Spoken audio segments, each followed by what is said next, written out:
All right, boys. So here are my 7 top things that helped me actually get successful with OFM.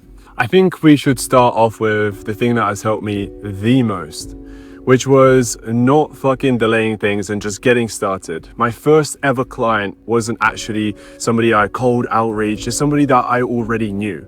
And for most of you guys, you either already know somebody or you know somebody that knows of somebody. And you reach out to them, and that's how you can get your first client. Now, for the certain minority of you that don't, you're like, Marcus, I genuinely don't know anybody. For those of you, you can obviously just reach out on both Twitter. On Twitter, there's a software called X-Reacher. I'm putting you guys on some real game here for free.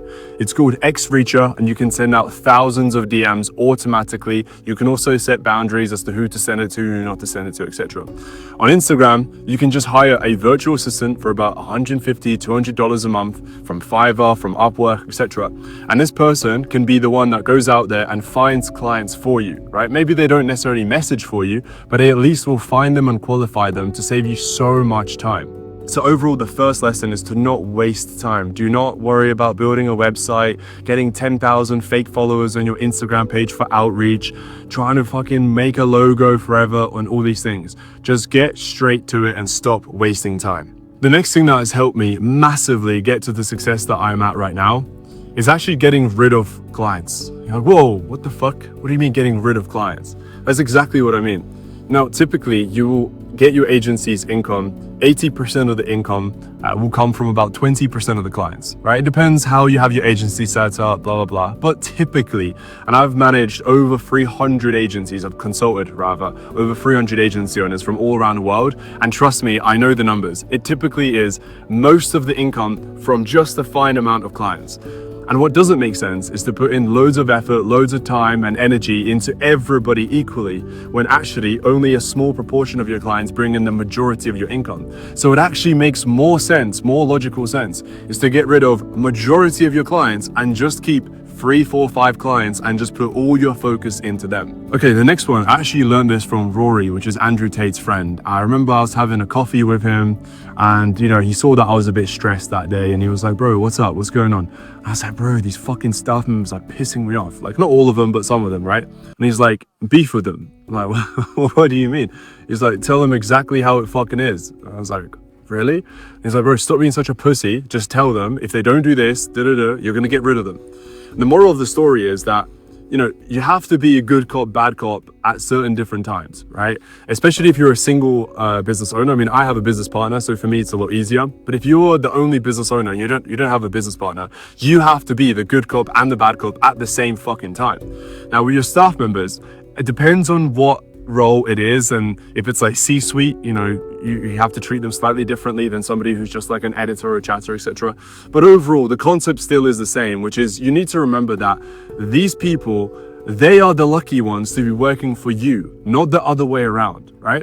Because alternatively, they have to go and flip the fucking burgers. They have to wake up early, drive to a bullshit ass job that they don't want to go to, and work from an office that they don't want to work from, and so on and so on. With you, they get to work from home. They get to wake up, roll out of bed, and start working, right? And also, depending on who it is, where they're from, etc., but you're probably going to be paying them above the average wage. Like, for example, if you're working with Filipino chatters, believe it or not, $600, $700, $800 a month there is a lot of money. They're very happy with that, right? And if their salary comes out to be above that, they are the very lucky ones to be working for you. So if and when they fuck up, do not give them benefit of the doubt and We have a 3 strike policy, right? Relative to how much you fuck up and what it is that you do, you will get, first of all, 1 strike, which is just like, hey, look, please don't, fuck up again. Second strike is you're on your last warning. You fuck up one more time and you are gone. Third strike, guess what? I already told you what happens. Get fucked, right?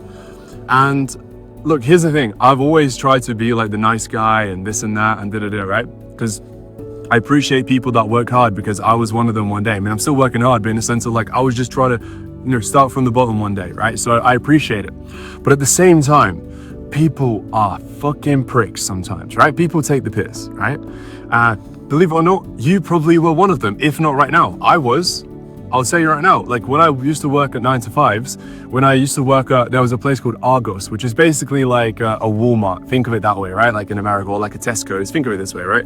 Where you're basically stacking shelves. When the manager wasn't there, yeah, I was being a dickhead. Yeah, I was just on my phone, you know, doing whatever. Yeah, sure, stacking a bit of shelves here and there. I'd turn up a little bit late. I'd clock out a little bit early. I'd go to the bathroom, waste 20, 30 minutes there if I could, right? And so on.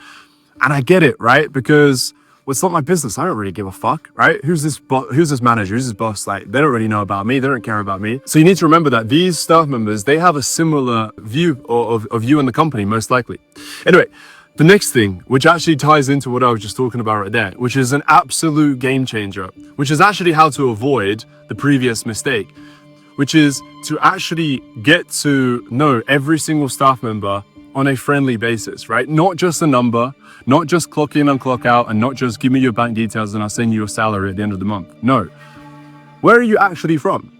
Philippines, but like where in Philippines? Oh, cool. Have you lived there your whole life? Where were you born and raised? How was school? Are you still in education? What are your goals? Or what do you actually want to achieve? Do you play video games? Like, do you play sports? What do you do? What are your things? What do you enjoy? Write all of these things down. Sorry guys, we're just in one of the most expensive parts of the world and there just happens to be a private jet going past. Please excuse me guys, yeah, please. Anyway, back to the matter of the topic. So in order to actually avoid what I just said, you must actually get to know every single one of your staff members. Even the lowest, levels, which you might believe is just a virtual assistant. Bro, let me give you a real life analogy and example, right? Use yourself as an example. If you are working for somebody, let's just say stacking shelves, right?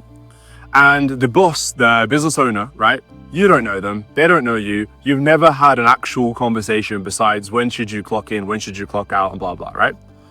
That's example A. Example B is the same job, the same hours, you're doing the same thing, but the only variable that's changed is now you and the business owner, like, have gone for a beer together, right? He knows what you get up to. Maybe you watch football. He knows which football team you support, right? Whatever, so on and so on, right? You're a bit like more of on a friendly basis, okay? Now, in these two examples, an example A, where you don't know the boss, you might turn up late, you might call in sick even though you're not sick, you might not really stack all the shelves that you should, right? And so on and so on. With option B, because you actually like him and because you actually respect him, you're going to be a bit of a less of a prick, most likely, right? Because you like him. You're like, hey, I don't want to fuck him off. Like, I don't want to piss him off, right? He's cool. I actually kind of like him. I respect him. Out of all the business owners and all the managers and all the bosses that I've ever had, I actually like this guy. I actually respect him. I'm going to turn up on time. I'm going to do my best job possible to at least not piss him off because I like him.